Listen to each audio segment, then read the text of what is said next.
ప్రాగ్జ్యోతిషపురం అనే పట్టణాన్ని రాజధానిగా చేసుకుని కామరూప మహాసామ్రాజ్యాన్ని పరిపాలిస్తున్నాడు రవివర్మ. ఒకనాడు అంతరిక్షంలో జరిగిన విస్ఫోటనం వల్ల ఒక గ్రహశకలం మహారాజు అంతఃపురానికి కొంచెం దూరంలో ఉన్న సరస్సు ఒడ్డున పడింది.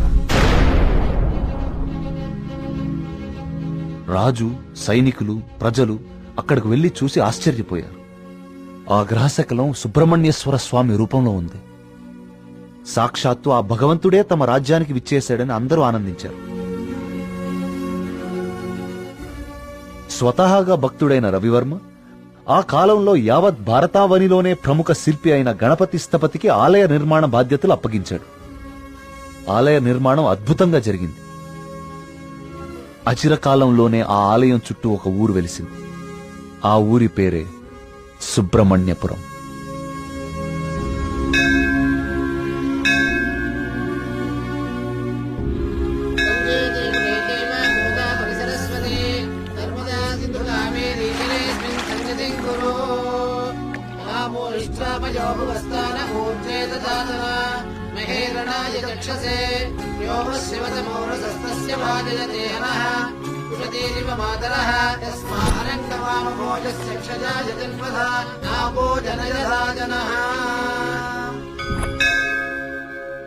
ఈ పూర్ణ కలశం జాగ్రత్తగా శివానంద తీర్థుల వారికి అందజేయమ్మా.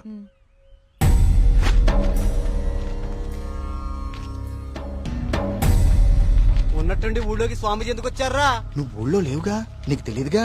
2 రోజుల క్రితం దోషం జరిగిపోయిందిరా. స్వామి స్వామికి అభిషేకం చేస్తున్నాను.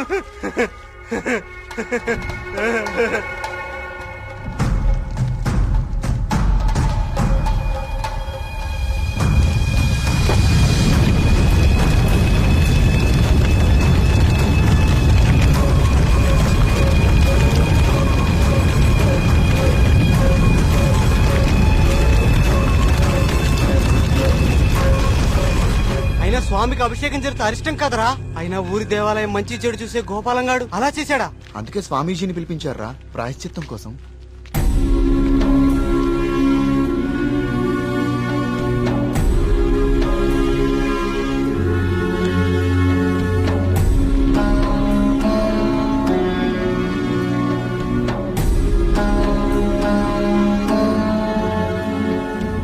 ఆందోళన చెందకు వర్మ. జరిగింది నా దృష్టికి గోచరించింది. భగవంతుడు తండ్రి లాంటివాడు. దోషం జరిగినప్పుడు దండిస్తాడు. అది దారిలో పెట్టేందుకే తప్ప ద్వేషంతో కాదు. భయపడకుండా మీ కార్యాన్ని నెరవేర్చండి. ఏ ప్రమాదం జరగదు.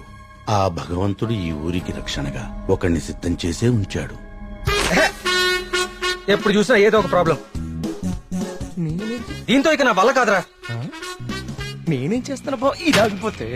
ఏమండి, సుబ్రహ్మణ్యపురం వెళ్ళాలి. నేను కూడా అటే ఎక్కండి. రేయ్, బండి బాగు చేయించుకుని గుడి దగ్గరకు వచ్చే. నేను బండి బాగు చేసుకురావాలా? ఇక్కడ మెకానిక్ ఎవరు దొరుకుతాడు? నువ్వు వెళ్ళిపోతావా? రే బావా. ఆలయంలో సమస్త శాంతులు జరిపించండి. సుబ్రహ్మణ్య.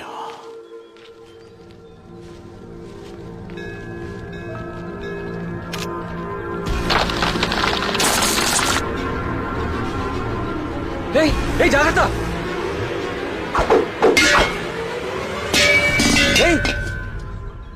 స్వామి, రానున్నది కఠిన కాలంగా కనిపిస్తోంది వర్మ.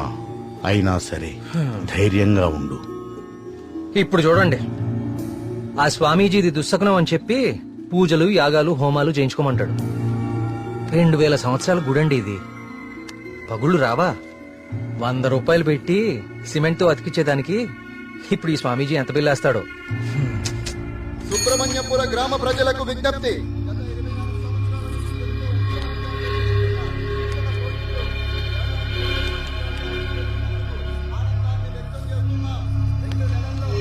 మళ్ళీ ఈతల పోటీలు మొదలవబోతున్నాయి.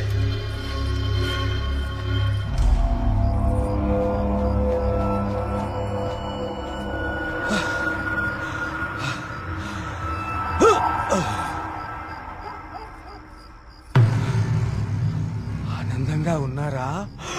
మీరు ఆనందంగా ఉన్నారా? ఏమైందండి ఈ రోజు మీకు? మేము ఎప్పుడూ ఆనందంగానే ఉన్నాం. చాలా లేట్ అయింది, పదండి. చూడు.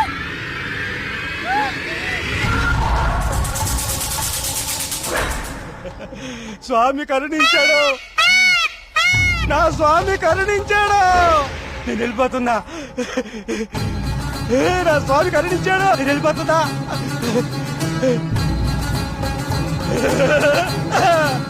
వెళ్ళిపోతున్నా.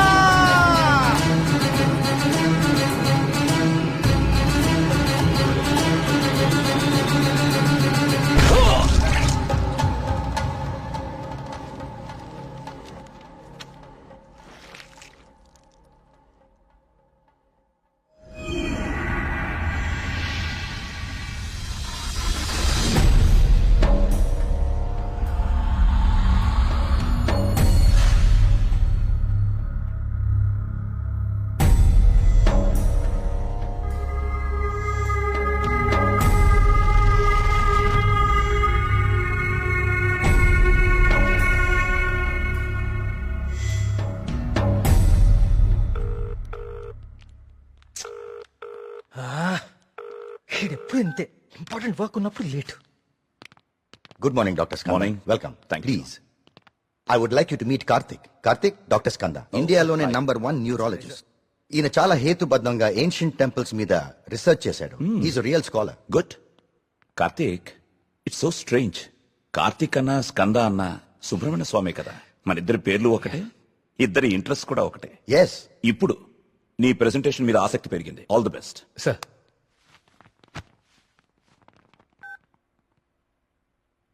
కార్తీక్, ఇంకెవరైనా రావాలా? No sir, I'll start. Play. Powerful and ancient temples in India. మన భారతదేశంలో ఎన్నో ప్రాచీన దేవాలయాలు ఎన్నో వేల సంవత్సరాల నుంచి చెక్కు చెదరకుండా అలాగే ఉన్నాయి. ఈ దేవాలయాల చుట్టూ ఎన్నో అద్భుతాలు, మహిమలు, కథలు ప్రచారంలో ఉన్నాయి. అసలు ఈ మహిమలు నిజమేనా? వీటి వెనకాలుంది దైవశక్తా లేక మానవ మేధస్సా? ఇది కనుక్కోటానికే నేను ఈ ప్రాజెక్ట్ స్టార్ట్ చేశాను.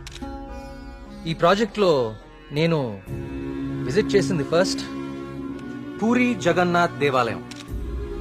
ఈ గుడి మీద పక్షులు ఎప్పుడూ అసలు ఎగరవు. అంతేకాదు, మనం ఈ దేవాలయం బయట నుంచుంటే మనకి వినిపించే సముద్ర ఘోష లోపల అడుగు పెట్టగానే అస్సలు వినపడదు. ఈ ప్రాజెక్ట్లో నన్ను ఎక్కువ ఆకర్షించింది సుబ్రహ్మణ్యపురం. ఈ ఊర్లో ఉన్న అతి ప్రాచీన సుబ్రహ్మణ్య స్వామి దేవాలయం ఇది. మీరు చూస్తే ఈ గుడికి 3 వైపులా నీరు, ఒకవైపు ఊరు ఉన్నాయి.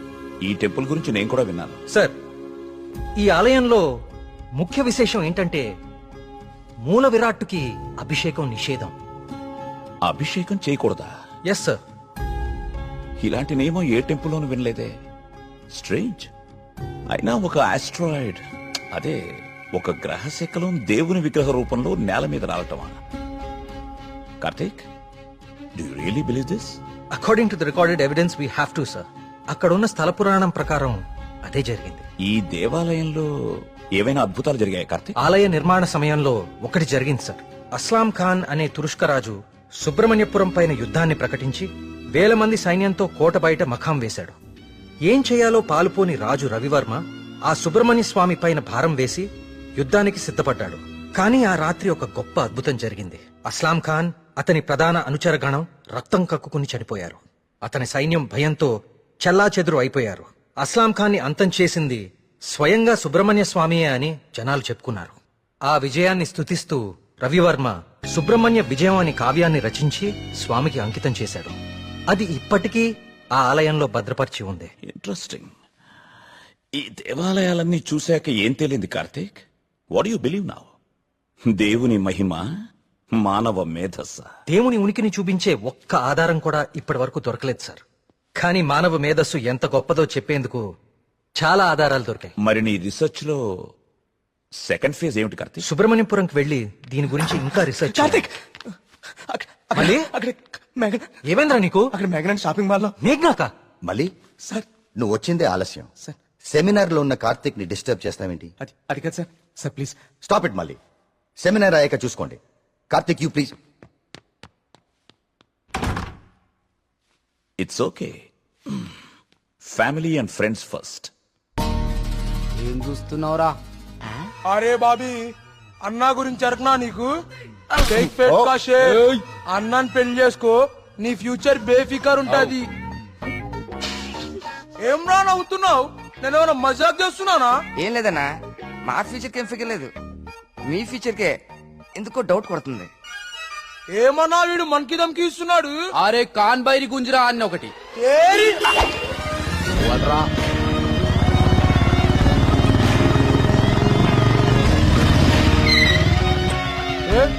వీడేనా మీ హీరో?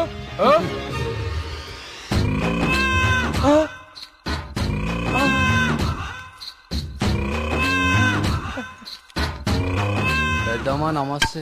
ఏంరా షేక్ ఆడిస్తావరా? షేక్ మమ్మీ చిన్నప్పటి నుంచి మిల్క్ షేక్ తాగటం నేర్పావు కానీ ఎప్పుడన్నా షేక్ ఆడటం నేర్పావా? టైం ఎంత అయినదిరా? ఊరుగా టైం ఆడడానికి ఎంత వచ్చావు నువ్వు? తల్లి, టైం ఒకటైనట్టుంది. ఈ టైంలో నువ్వు వేడ ఉండాలిరా, నువ్వు వేడ ఉండాలి. పట్టే బాస్గా కాలేజీ పోకుండా పంచాయతీలు చెప్తారా? పంచాయతీలో చదువు లేదు, సంధి లేదు, సంపద లేదు. పని చెప్తాను. నడరా నడరా కొడక. వీడేమరా ఇంత లెంతున్నాడు? భయపడతారా అనుకున్నావా? చోటు మా అమ్మ అంటే భయం లేదు, మా అయ్య అంటే కూడా భయం లేదు. నువ్వు నన్ను ఏం చేస్తావు? చేస్తావు?